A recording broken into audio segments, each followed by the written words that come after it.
Okay, so I think everybody needs to travel solo at least once in their life. And I'm saying that from a guy who literally just took his first trip, but it was kind of eye opening, so I definitely think you should. I went to Honolulu, Hawaii, and it was a really cool experience. I'm going to share some clips here. And first, on my trip, I flew out of Austin and went to LA and then to Honolulu, and I can say it was really a whole adventure from start to finish. So, uh, it was pretty much me alone, probably 75% of the time. And it was very interesting and exciting, but I also always had in the back of my mind that I was trying to really just stay safe. I feel like traveling alone is kind of sketchy. So, like I said, went to Honolulu. It looks absolutely gorgeous. And even though it's still in the United States, so there's no real language barrier, uh, there's not a whole lot to worry about in terms of violence. You still just got to stay safe. I talked to one guy there. There's this underlying history of kind of like, I don't know if you want to say bigotry or like stuck up kind of behavior from natives because they don't really want non-natives there. But I don't really know too much about it, and I only experienced a couple weird situations with people that were there, but for the most part, it was fun, and I don't want to get into all that, the history of Hawaii. So, background, these are just some clips and some videos I took of where I was there, doing all kinds of things and going places, and I'm going to kind of talk more specifically about what I did here. I have kind of a hobby of snorkeling when I go to places, but I'll talk about that in a different video. So, I think one of the first things I noticed on this trip was my comfort zone being stretched. This is somewhat in terms of what activities I was doing, because typically I'm doing things with at least one other person, and that kind of constrains you to what they would want to do as well as what you would want to do. So kind of like the things you're interested in, you probably can't go all the way unless they're completely on boards too. So things I typically like to do were like hiking and snorkeling when I go to these kind of tropical climates. I like to see a lot of the nature. I like to get out there and just kind of experience it. And a lot of times when you are doing it with somebody in person, it can be beneficial because you have them as backup. You have somebody there. If you twist your ankle hiking or something, they can go out and find some help. But I didn't have that, so it kind of feels good doing it alone. It kind of can make you get in your head about what other people are thinking, because when you're walking on these trails or going to these food places like I was at, like on the screen right now, it's like, oh, these people are eating with their families or their friends, and it's like, okay, look at this loner going here alone eating his food. But I feel like oftentimes, if you think about when you're eating by yourself or with your friends, not by yourself, but when you're eating with your friends or family, whoever is there, you don't care about the people sitting there eating alone. So I just feel like part of this is just getting out of your head, because I feel like they don't care, and I feel like neither should you. So you should just go out there, enjoy little burgers like I just showed there, and just go on your way. So anyway, long story short, I can almost guarantee people don't care what you're doing. So live your life.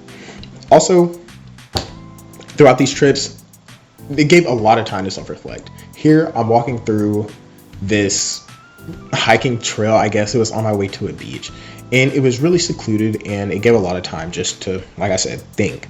And when you're doing this with other people, it kind of gives you that opportunity to bounce laughs and memories or whatever it is you're talking about off that other person. But when you're there alone, it really just gives you a lot of time to self-reflect. You find yourself thinking about like what you're going to do, eat, and how you're going to get to these places and when.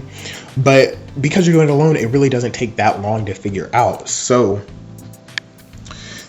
you're left with a lot of time to think about different things. And these different things might be just what hobbies you like to do, or more in depth with whatever goals you have just at life when you're not on vacation. I know it sounds odd, like you're on vacation, not supposed to be thinking about whatever's back home, but you kind of do. I feel like it's typical. So it kind of just gives you that time to just kind of step away in a different environment, maybe put you into a different thought process, and helps you just kind of come up with a different perspective on the regular problems that you might have in life. And I feel like without the distraction of a group of other people that you're traveling with, I feel like it really creates an opportunity to really connect with yourself. And, along with helping you find out and connect, with your just internal thoughts, it kind of helps you find out more about yourself. It kind of just, when you're doing these things and you're alone in the moment and enjoying them, it kind of teaches you that, hey, I can have fun alone introspectively, but also,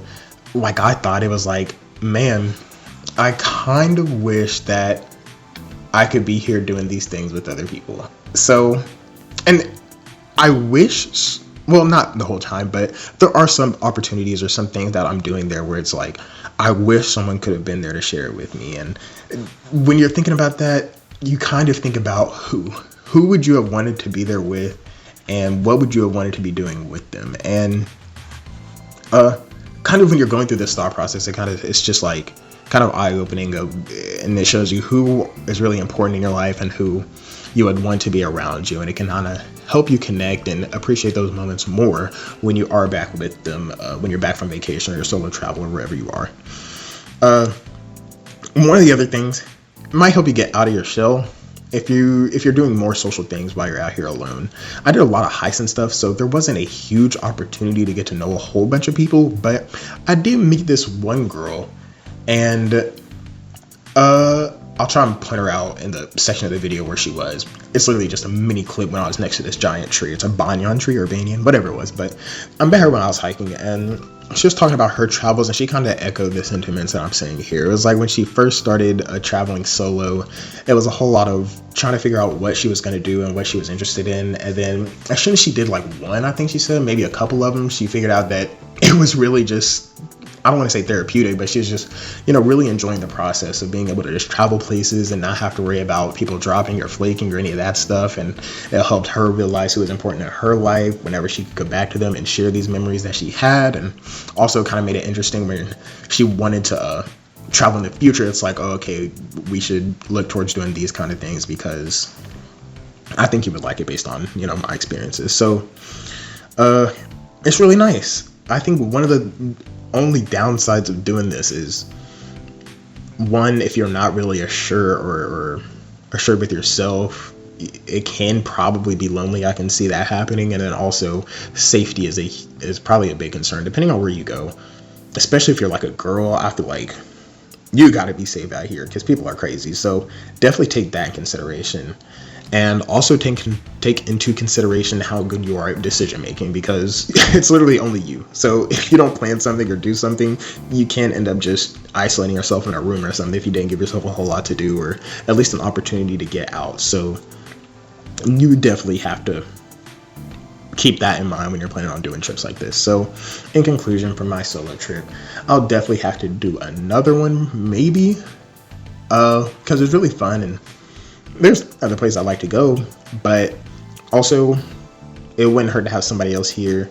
At the end of this video, I'll show you a clip, but I was planning on going hiking into this one place, and you had to have reservations for it. Well, first of all, I was going hiking, and then I kind of got lost. It's kind of okay to have somebody else there to double check you, because I walked forward too much. I didn't get like lost. I found myself after like a couple minutes of walking in the wrong direction, but it would be good to have somebody there to double check you, to make sure you're not getting lost out there in the forest all alone, and also make sure people know where you're going when you go there. So like I said, I got lost, turned around, I found my way. I pointed at the sign. I can put in some clips of that at the end, but there was another time where I was going to go hiking that same day. I was going to go to 2 different hiking spots, but another spot you needed reservations to do, and like a fool, I thought I made reservations, but I didn't. So having somebody else there to double check you would prevent that from happening. Facepalm. But anyway, that's just my experience. Go out there and travel, have fun, and stay safe. I'll talk to you on the next one. See ya. Okay, made it to the top just as it started to drizzle. Gorgeous views. Cloudy. Clouds covering the mountains. Let's go. I just feel like it's so hard to actually tell on camera how high up this is. Like, this is... It's kind of insane, but just taking it all in. Got a little muddy on the way, but it is what it is. Solo adventures. Man, I'm not gonna lie, it was kind of a grind though. I don't quite remember this long path of wood on the trail. I'm on my way back, but maybe I just missed it before. Who knows? But okay, so I was studying the map, and it looks like, because I started here, I think I came down too far and I'm here right now. I need to backtrack and slide up to here. I think I made a wrong turn because I just saw this trail, a sign for this trail not too long ago. No wonder I don't recognize this wooden this wooden stuff. Well, see y'all when I make it out, hopefully.